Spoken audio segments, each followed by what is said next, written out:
Moving to Canada definitely changed my life, but there are things that I wish I knew before traveling to Canada. In this video, I'm going to be talking about what I wish I knew before packing my bags to move to Canada. Now, I've been living in Canada for over 5 years now, and over my time here, it has been such a journey, and it's definitely a journey that I did not expect. First thing that I wish I knew before traveling to Canada is knowing about being settled into the country. I thought that settling into the country meant after a couple of months, I'm going to be in a job and everything will be perfect. I will be thriving and there won't be any ups and downs. It's just going to be this one level path of awesomeness. But that has not been the reality. Quite frankly, traveling to Canada has been a journey of ups and downs, and I've shared a lot of it on this channel, and I just felt as though being settled into a country is a couple months process versus a process of couple years, and I'm going to go in more details, so definitely stay tuned for more of the things that I wish I knew, especially as it relates to documents. The main thing to know about traveling to Canada is that traveling to Canada is not a destination. When you get here, that's just step one. You thought that step one was doing the paperwork and actually getting here, but when you get here, the work just begins. So the biggest thing that I learned since I've been in Canada is that traveling here is not a destination. It is a journey, and that journey never ends. The second thing that I wish I knew before traveling to Canada is to not convert prices. Do not convert my knowledge of Jamaican dollars to Canadian dollars. Everywhere I go, in the mall, anywhere I go, I will be converting the monies from Jamaican dollars to Canadian dollars. And it's just a path that you do not want to go down, because it's just pure sufferation when you're coming from somewhere where the currency value is at a certain amount, and then when you come to Canada, it's way higher. So when you come to Canada, everything seems like the end of the world because it's so expensive. However, if you don't convert the prices, this will not happen. So even if it's automatic that you're going to convert the prices, fight yourself to not convert those prices because it's rough. The third thing that I wish I knew before traveling to Canada is that I wish that I knew that winters are not only about the cold. When I first moved to Canada, the focus was on it is very cold in Canada, it is freezing. But there's more. I mean, after you get past finally figuring out the right clothing to wear so that you don't freeze outside and you don't experience numb toes, once you finally figure out those basics, yes, those are the basics. The next step is your mental health. The part that people don't talk about is the fact that it is also extremely gloomy. The sky is gray, outside is dark, and that is what you see every single day. No one mentioned how that affects your mood, affects your overall health. I thought that if you have a strong enough mind, you will be fine. No. You have to put specific measures in place to make sure that you are not depressed during the winters in Canada. Getting depressed in Canada is a normal thing if you do not take steps to make sure that you do not become depressed. Everybody I've spoken to have some sort of issue when it relates to the winters. So some of the things that I've done is that I have ensured that I stay active during the winters. The first thing the winter does is to cause you to not want to leave the house. That's the first thing it does. And when you don't leave the house, that's when the depression rolls in, because you're locked in your house doing whatever in there and you don't want to leave your apartment because outside is so cold, which is understandable. It's freezing cold, you don't want to go out there. But I found a way to continue to leave the house by going to the gym. The gym is indoor, I work out indoor, I do a full workout, and sometimes I'm there for even 2.5 hours. Now recently, my way of dealing with the winter is to completely leave the country for a month.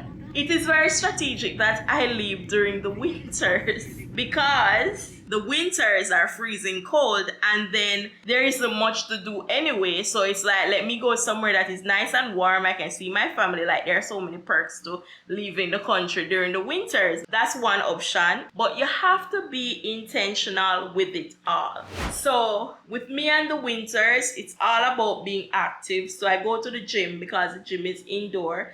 The hardest part is to actually go out in the snow, shovel out the car, and then drive it to the gym. And then once I'm indoor, then the hard part is over. And once you reach the gym and you're going back home, you feel super excited because you're going back home finally. So that's not an issue. So the hardest part is actually to put your clothes on, put on about 20 different clothes. Watch my video. If you don't know about winters and you're watching this video, watch my video where I broke down how to dress accurately for the winter, so that can show you like how many layers of clothing you actually need to wear. The next thing that I wish I knew before traveling to Canada is all about being lonely even when you're around other people. When you travel to Canada, if you travel to Canada by yourself initially, who are you leaving behind? For me personally, when I was leaving Jamaica, I was leaving a big community. I was a part of like a youth group.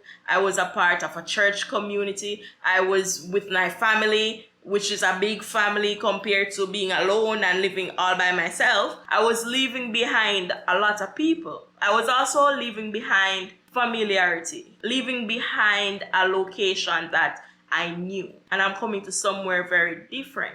What that does is that it causes you to start to feel alone. It makes you feel isolated. And I think COVID-19 kind of make everybody kind of know what that is like. Feeling as though you are isolated from the world. That is pretty much how you feel when you move to Canada. Because you don't have a community, you don't have your family, you don't have anything. You come here, you pack your bags, all you have is your 1 or 2 suitcases that you brought with you with your backpack. That's it. That is all you own. I started to say this and I didn't know it was an issue mentally until after a while. It's me against the world. Why was I saying that? Because I was by myself trying to conquer the world in my head. That's what it felt like. It felt like everything was a pushback when I first came here. When I was here, I couldn't find a job. And that's like something that I was excited to do. Like I wanted to do both school and work. How do you get over this? Let's get to that. So number one, build friendships. Get to know other people, talk to other people. That's like one of the main ones. Join communities, join clubs. That is how you work through it all. The next thing that I wish I knew before traveling to Canada is all things paperwork. When I was outside of Canada, the first thing I wanted to know is what was Canada like? I wanted to get a full understanding of, is what I'm hearing about Canada actually what Canada is like? So my goal is to come to Canada and kind of scout out the area, hence being a student. Thinking about coming here as a student, I did not think about the continued paperwork when it comes to if I decide to actually want to immigrate. I also heard that you could work after school as well. That's other paperwork. So I had no idea there was so much paperwork that came into traveling to Canada. Like, yes, the initial paperwork, I thought I was over this. That's it. And then when I was eligible and I find out, okay, I can apply for postgrad work permit. I apply for this. It's another paperwork with all these documents and legal stuff. And I'm like, what's all this? And then afterwards, become permanent residency. It's more paperwork. Again, you just paperwork, all these things, English assessment, education assessment, this assessment, so many paperwork that is involved in all of this. I did not know it. And then on top of immigration, then you have CRA, Canada Revenue Agency. They deal with taxes. And that's a whole new set of paperwork I did not know about. Every single year for the rest of your life, you file taxes. and it's a lot of paperwork once more. The reason why I started this channel in the first place is because I saw how difficult it was to gather information. I feel as though if the paperwork was straightforward and easy, my life would be a lot easier. But everything just requires you to research, and there isn't one platform where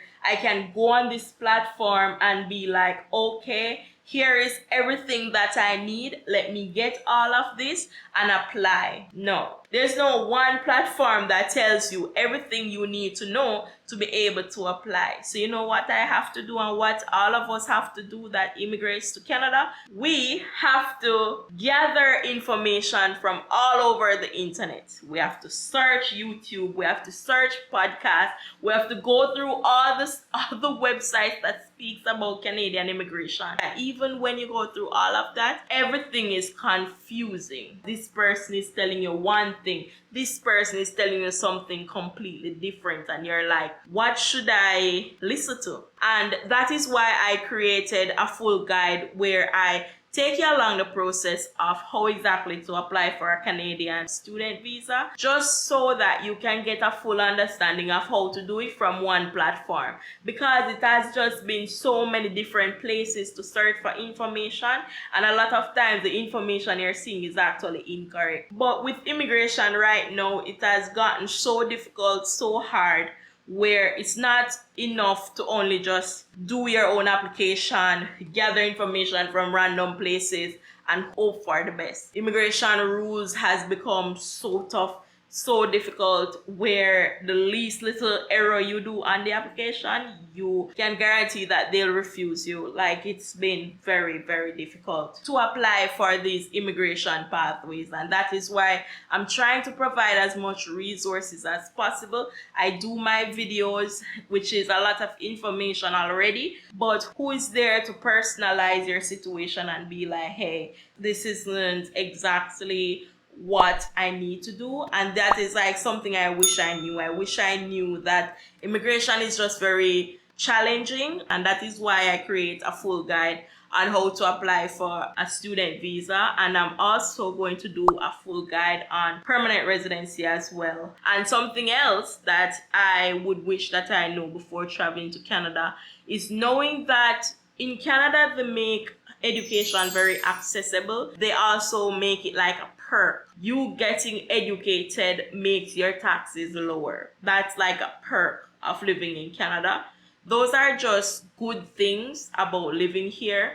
And if you're looking for a full guide to study in Canada, you can always contact me, or you can head on over to my website at growwithtp.com. I'll have it on the screen right here, and I'll also link the exact page down below, because you would have to go to growwithtp.com, select application guide, and that is where you would see the student visa guide if you're looking to apply for a student visa. I hope you enjoy hearing all the things that I wish that I knew before traveling to Canada. Thank you so much for watching this video. Remember to subscribe to the channel if you aren't subscribed already, and thumbs up the video. Let me know that you enjoyed it. Thank you so much for watching, and I'll see you in the next one. Bye!